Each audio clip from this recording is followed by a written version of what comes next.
चोटी नहीं खींचना चाहिए था, यह महापाप है। बीजेपी के भीतर दो फाड़ होती हुई दिखाई दे रही है। यूपी के उप मुख्यमंत्री यानी कि डिप्टी सीएम ब्रजेश पाठक ने शंकराचार्य को लेकर जो बयान दिया है उस पर खलबली मच गई है। क्या योगी वर्सेस ब्रजेश पाठक अब खुलकर होता हुआ दिखाई दे रहा है? यह तस्वीरें तो याद होंगी ना आपको कि कैसे बुटुक ब्राह्मणों को चोटी से पकड़कर प्रयागराज में खींचा गया था, कितना बवाल हुआ था, शंकराचार्य को रोका गया था और उसके बाद पुलिस के साथ बुटुक ब्राह्मणों की मारपीट की यह तस्वीरें सामने आई, चोटी से खींचकर पटका गया। और अब ब्रजेश पाठक का यह बयान, चोटी नहीं खींचनी चाहिए थी, यह महापाप है। पूरा बयान आपको दिखाएंगे और सुनाएंगे, मगर ब्रजेश पाठक का इस बयान को लेकर सोशल मीडिया पर खूब बवाल मचा हुआ है कि क्या ब्रजेश पाठक अपने ही मुख्यमंत्री योगी आदित्यनाथ के खिलाफ मोर्चा खोल चुके हैं, क्योंकि इससे पहले भी एक और घटना ब्राह्मणों को लेकर घटी थी। तब ब्रजेश पाठक कैसे दिल्ली पहुंच गए थे प्रधानमंत्री नरेंद्र मोदी के पास, वो भी आपको याद दिलाएंगे। मगर पहले जरा शंकराचार्य के मुद्दे पर ब्रजेश पाठक जो पहली बार बोले उस पर आते हैं। हेडलाइंस देखिए आपकी स्क्रीन पर, चोटी नहीं खींचना चाहिए था, यह महापाप है, कई बरस बाद भी बहुत पाप पड़ेगा, सब खाता बही में लिखा जा रहा है।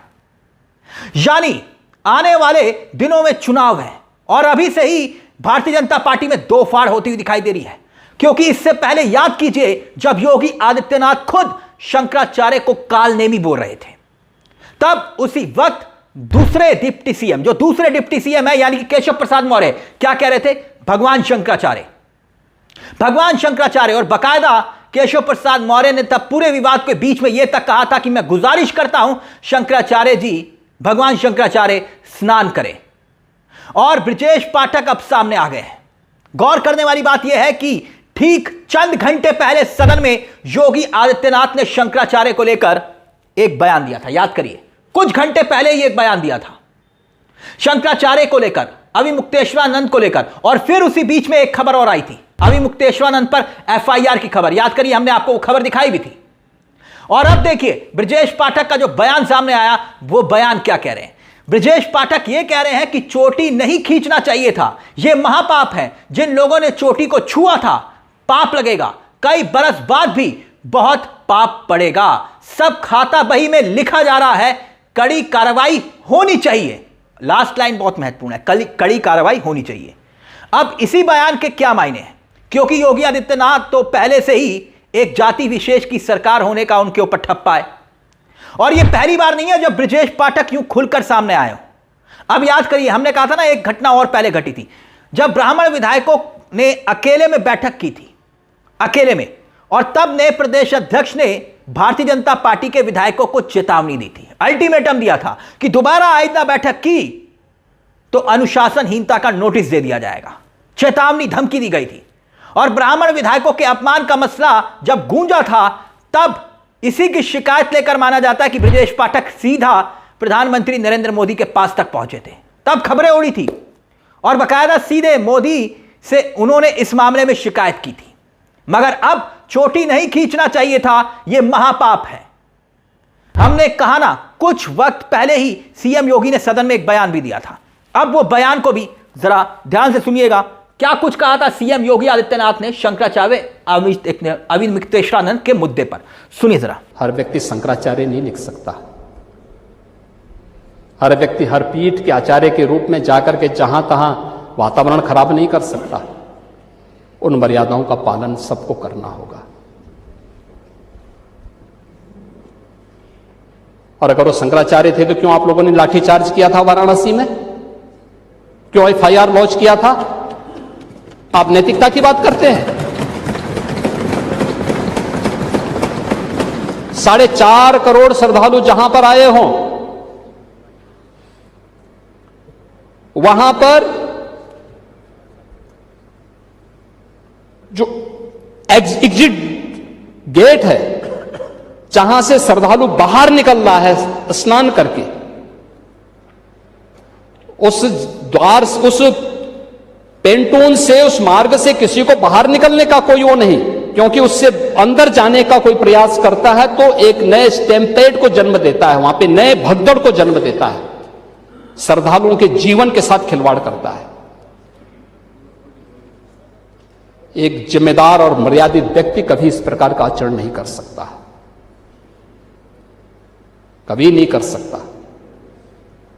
आपको पूछना है, सपा के लोग पूछें, लेकिन हम लोग मर्यादित लोग हैं, कानून का शासन पर विश्वास करते हैं, कानून का शासन पालन करना भी जानते हैं, पालन करवाना भी जानते हैं, दोनों चीजों को एक साथ लागू करवाना जानते हैं। लेकिन इसके नाम पे गुमराह करना बंद करिए आप लोग। अब देखिए अखिलेश यादव का ट्वीट आपकी स्क्रीन पर ऐसी मुद्दे को लेकर, छोटे दे रहे बड़े को श्राप, कुकर्मों का पड़ेगा पाप। यकीनन वैसे ब्रजेश पाठक जी ये भी उनको बताना चाहिए कि कार्रवाई करेगा कौन, क्या ट्रंप करेंगे? क्योंकि वो तो खुद राज्य के डिप्टी सीएम के पद पर हैं, तो फिर कार्रवाई करने की ताकत क्या ब्रजेश पाठक में खुद में नहीं है क्या? और जब वो मान ही रहे हैं कि योगी आदित्यनाथ की सरकार, खुद की सरकार ने गलत किया, पुलिस ने गलत किया, तो उसमें इतनी सवाल नहीं खड़ा होगा कि खुद इतनी शक्ति क्या डिप्टी सीएम में नहीं है?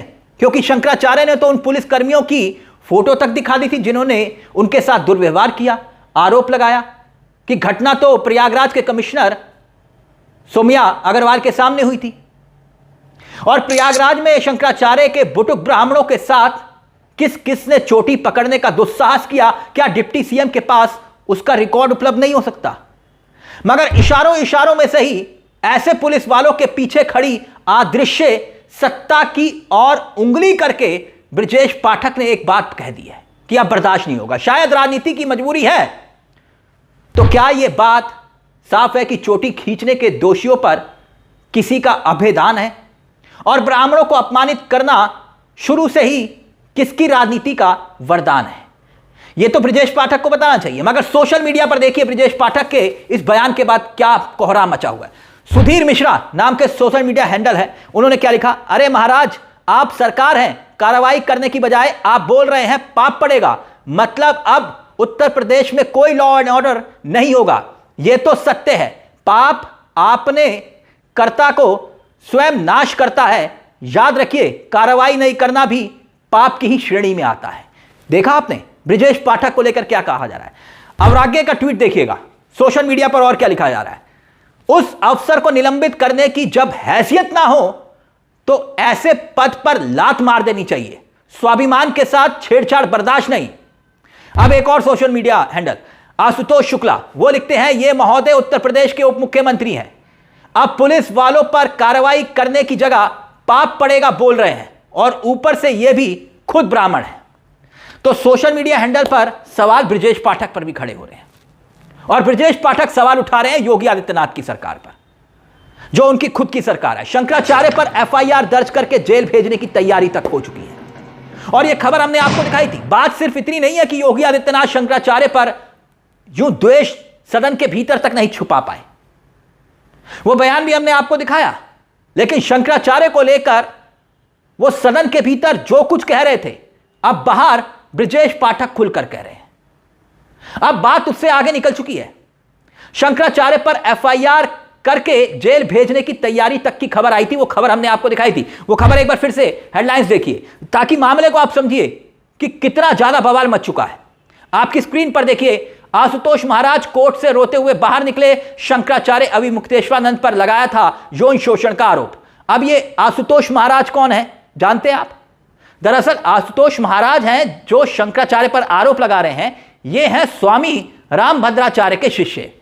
और स्वामी रामभद्राचार्य और योगी आदित्यनाथ की कितनी करीबी है आप जानते हैं।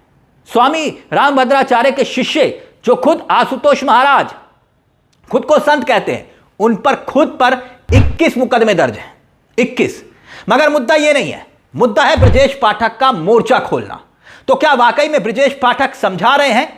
एक तो पहले ही यूजीसी के मसले पर सरकार के हाथ जले हुए दिखाई दे रहे हैं, चुनाव नजदीक है, और ऊपर से ब्राह्मणों की नाराजगी का मुद्दा 2027 के चुनाव से पहले कहीं ब्राह्मणों का पाप ही सरकार को खंडित ना करते।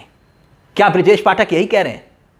क्या यही साबित करने के लिए वो ये बयान दे रहे हैं कि भले ही योगी आदित्यनाथ कुछ भी कह रहे हैं, खुद सरकार पर जातिवाद का आरोप है, एक जाति विशेष का ठप्पा है। अब एक तरफ केशव प्रसाद मौर्य है और दूसरी तरफ ब्रजेश पाठक है और तीसरी तरफ योगी आदित्यनाथ अकेले खड़े हैं इस पूरे मुद्दे को लेकर।